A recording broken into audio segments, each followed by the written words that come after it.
All right, friends, today's big focus is on the world's most underappreciated cuisine, Russian food. And we have driven all the way across Russia's famous golden ring of medieval cities to hopefully find the best, or at least laugh at the worst. So, let's get this dinner party started right.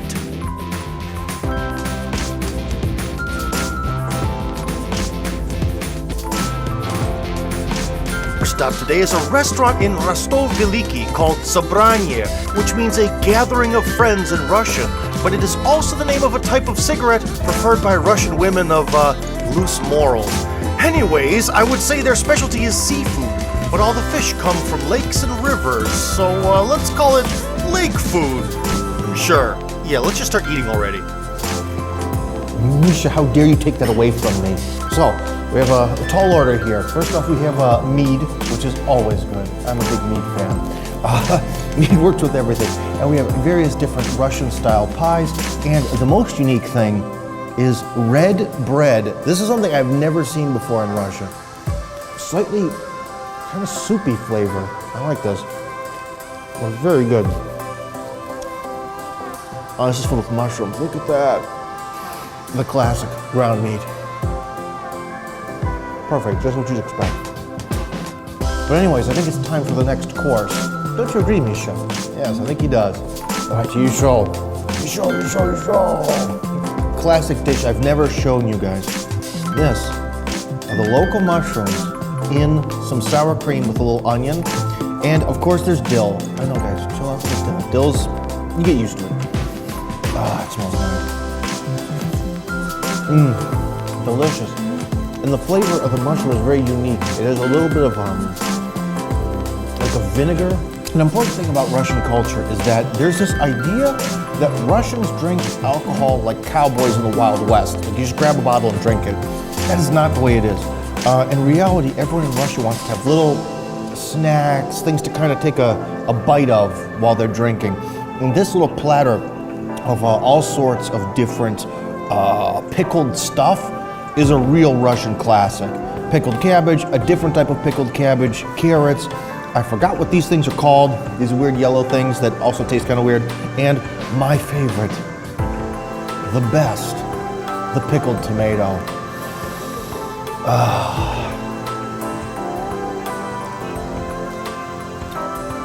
That's where it's at, man. And now this yellow thing that I'll look up the name of this online. In English, I mean. I'll have one of these. Gosh, it's hard to describe the taste of this thing. It's like a combination of a tomato, but also something more earthy. Almost like, not a pepper. I don't know, it's hard to describe, but it's better than it looks. Oh no. Oh, we've got another round, yes. More, yes. Speak of the devil and he shall appear. So anyways, these are two of the alcohols they actually make here at the Sobranie restaurant. The problem is the Russian kind of bumped the table there, that was not good. The Russian term for them, I tried to find a good translation for it in English, and they say they're tinctures. I don't think that's a good translation. But anyways, let's try them out, especially since we have our platter of deliciousness here.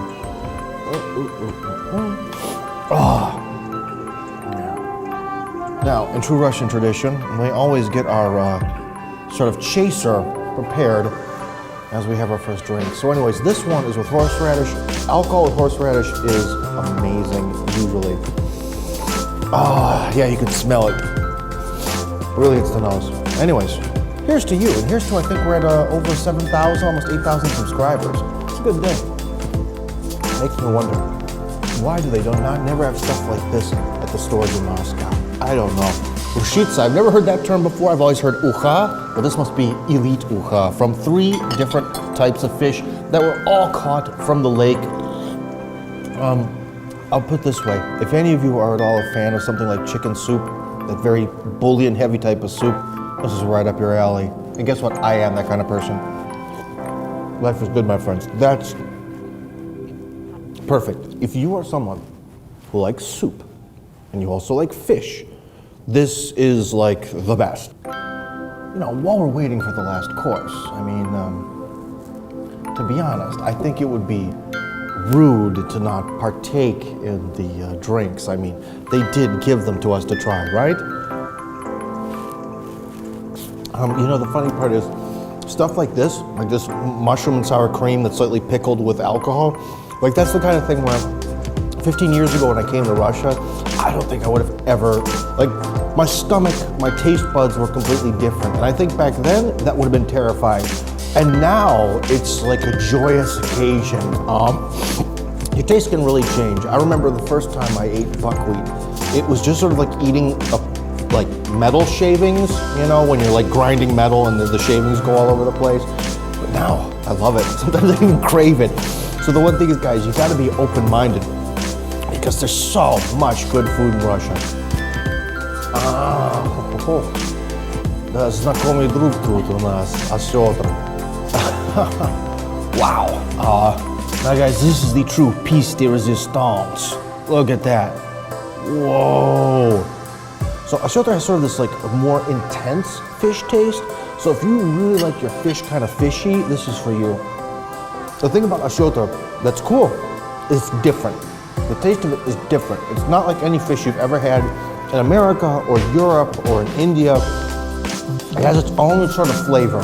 That's exactly why you come to Russia, to try things that are different. Here's to doing things differently. I think I've become the tsar. This is awesome. This is a serious dinner, guys. This is a serious Russian dinner. And it is exactly the reason to come to Russia. This is definitely a must-eat. Absolutely perfect. In fact, about must-eating, I must finish eating this.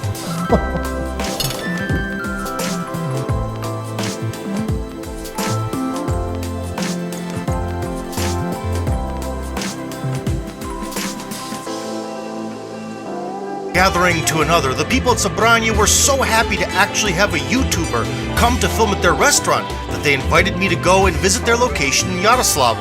Their gimmick is cooking everything in a classic wood-burning oven. And I can tell you this, it's the most Russian way possible to cook. Seriously. And we are at the Sobranie restaurant, but this time in Yaroslavl, in the big city, where they specialize in giving us things from the Russian oven.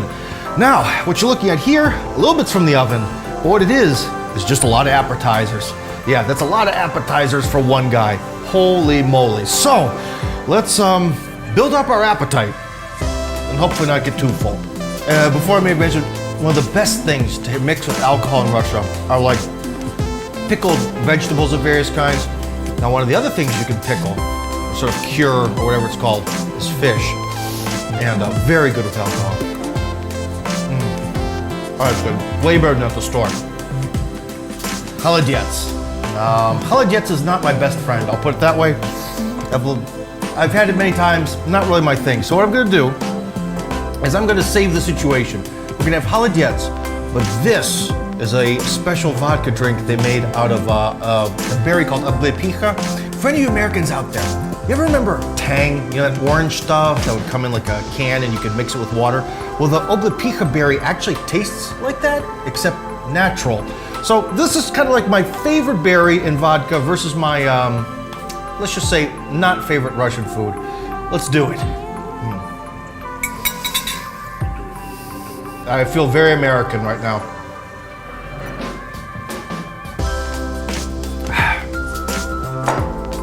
But the song ends well. That was awesome. Imagine that. You've got the vodka, you've got a little bit of the spiciness, and then you've basically got the taste of Tang. That's great. You know what Tang did? It took the astronauts to space. Well, if the job was for these appetizers to perk my appetite, they've definitely done the trick. So anyways, let's get on to the main courses here. So, пожалуйста. Вот это нужно поставить перед молодым человеком, а это будет подстановочное под вашу шапочку. So, the official process, as they just told me, is for this soup, we take the cap off the top, kind of like a mushroom cap. We take the cap off the top and put it over here. It is very hot, but it's good. All right. Oh, baby. Ah. Oh. Wow. Wow, that's messy, and messy is fun. Get out of that. Let's taste the inside of this.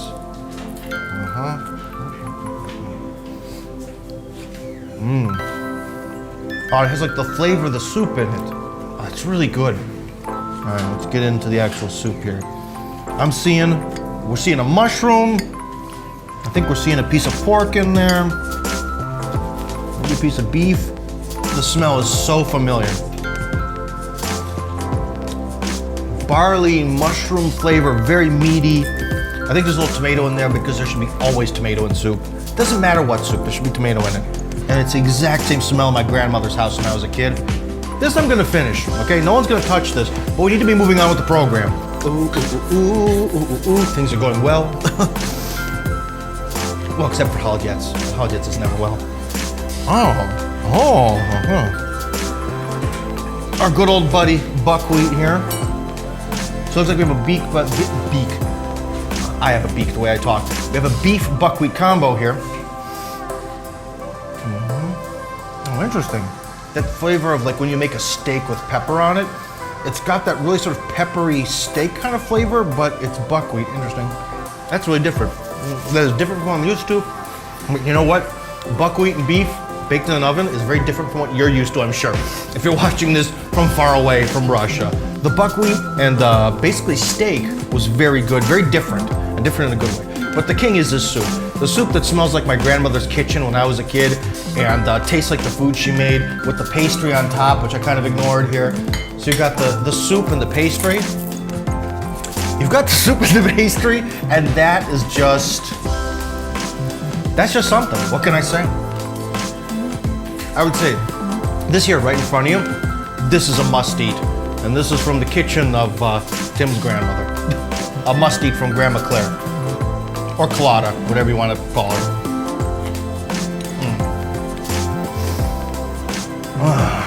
That's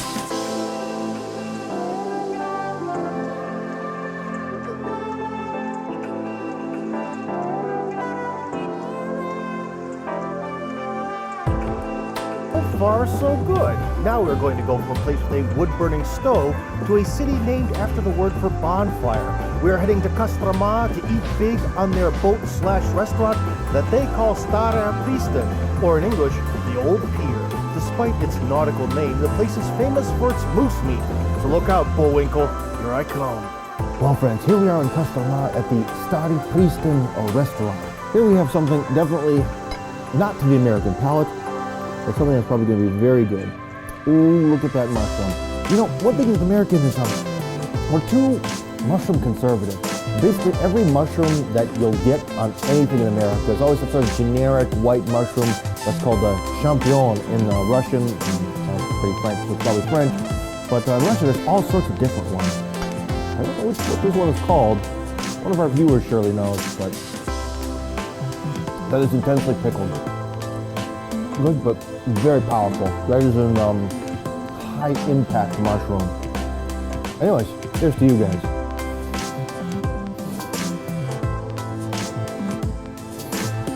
It smells like candy.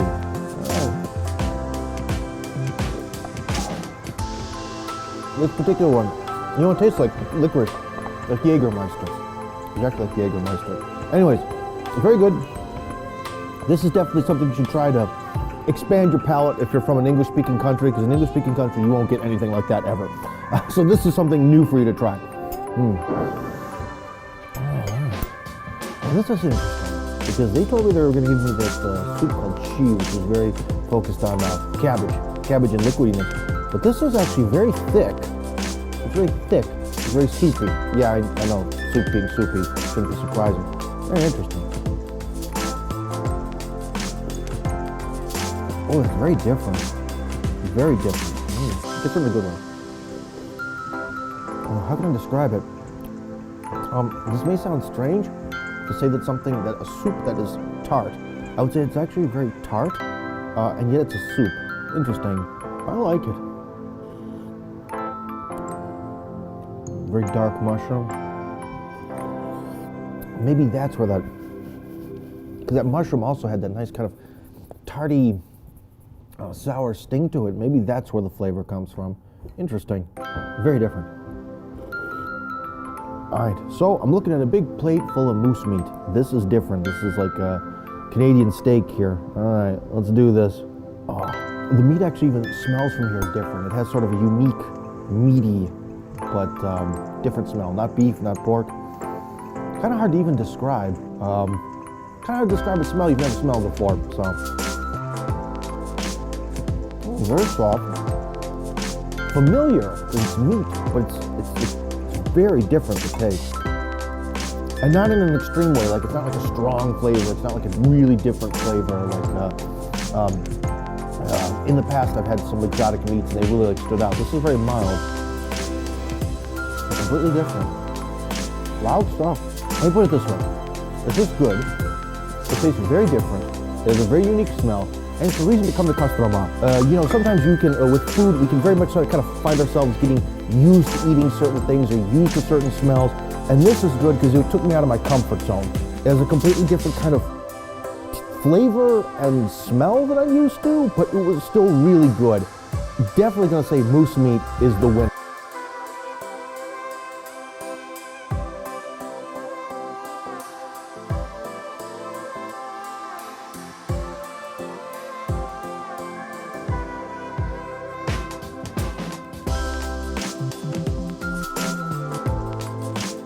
In Russia for any tourist to go. Suzdal. When I first came to Russia 15 years ago, most restaurants were, well, lacking to say the least. But the food in Suzdal was amazing and authentic. So I have very high hopes coming into this meal of traditional local foods with a modern twist. Don't disappoint me, Suzdal. Come on, baby. All right, friends, continuing on, here we are at the Agurets, aka Cucumber Restaurant, on one of the main streets of Suzdal. In fact, it's on the main street. And it looks like you're here for brunch, and nothing says brunch like an entire bottle of honey-based champagne. And they said there's a tradition in Suzdal that you have pickles with honey. So let's get to that first. But actually, before that, what is this black stuff? I've heard in Russia they have black salt. Is this black salt? What is this? I have absolutely no idea what that is. Уважаемые дамы, что за вот этот черный порох, который вот тут? Okay, now I understand. So it's dried ground mushrooms. And, interesting. Okay. Маслины это что такое? Oh, that. So, from what I understand, it is dried ground black olives. That's different. Okay, that's different. Tastes good. There we go. You know, surprisingly, that works. Oh, look at that. That's actually really good. Got your sweet, got your sour, and you keep it spicy at the end. Very nice. If I had to guess, I'm thinking buckwheat. Гречка, да? All right, I was right. They are buckwheat. Buckwheat chips. I don't know. If you like buckwheat, you'll like these. Look at that. That's surprising. I didn't even know that was possible with buckwheat. I guess science is advancing. So anyways, let's try to have some of this honey-based champagne that, according to the bottle, is 5 years old. It's been waiting 5 years for me to try it out here. Oh boy, that really wanted to come out. You know, sometimes you have to pull it, but this time, oh God, it's rising to the top on its own. Oh God, all right, pouring, yeah. Wow, that has a very, very strong nose to it in the good way. I'm someone who likes strong flavors. Oh, that's nice. Wow, that'll knock your socks off. That's good.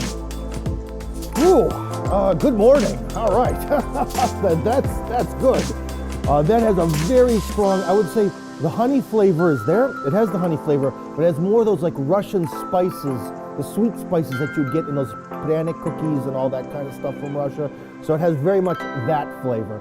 So if you've had one of those pryanik cookies, I think this is sort of like the alcohol version of that. Very intense, really good. But yeah, that'll, I can't believe it's 6% alcohol. That's what the bottle says.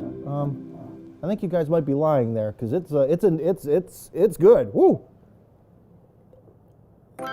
There you go. So far, so good. But you want to know one thing? Everything in front of me is very Russian, but very different. And I like that. That's the whole point of this particular video, is to show you some Russian food. Pickles, honey, super Russian, buckwheat, anything super Russian. You know what was Russia's first export over 1,000 years ago? Honey. There you go. Before oil came around. So anyways, let's move on to something that's heated. It is awfully cold. So one thing the waitress wanted to make clear to me is that despite the fact that from my Moscow perspective of reality, these things seem very unusual, for her, these are traditional Suzdal foods that people have been eating for a long time. Just because I haven't seen them doesn't mean that they're not ancient. Okay, and here we have another Suzdal-based food where she claims it's like half borscht, you're familiar with, and half rasolnik, which is a sort of a sour soup. So this is very exciting. As someone who loves soup, and who loves both borscht and rasolnik, this should be a treat. So anyways, and as is tradition, we've got to have 1 dollop of sour cream in the center of the soup. If you ever see an old like Soviet cookbook, if you ever get the chance, if there's soup, there's 1 dollop of sour cream in the center. That is the rules. But I'm gonna go against the rules and do 2. So I really like sour cream. Anyways, let's mix it up. That is different. Oh my gosh. Wow, I don't know how to describe it. It looks exactly like borscht, but it has a very different flavor. Wow, that's interesting. This was a success. This was, like I said, different. It's like it is like a hybrid soup. It's kind of hard to place. But the one thing is my brain is so used to borscht that I'm expecting one flavor, and then you eat it, and you get another flavor. So, kind of neat. So we have a fish called sudak. I think we'll have a translation on the screen. I can never remember the name of the fish. And of course, it has pickles in it, logical. And yeah, a little bit of caviar there, locally caught. Oh boy. Oh, look at that big nice chunk. Yeah. Fish in Russia is rarely deboned. That's okay. You get used to it. But it does make things a little bit harder to eat on camera. But guys, so far we've filmed a lot of restaurants on this trip around the Golden Ring, and there's a problem. Everything's been too good.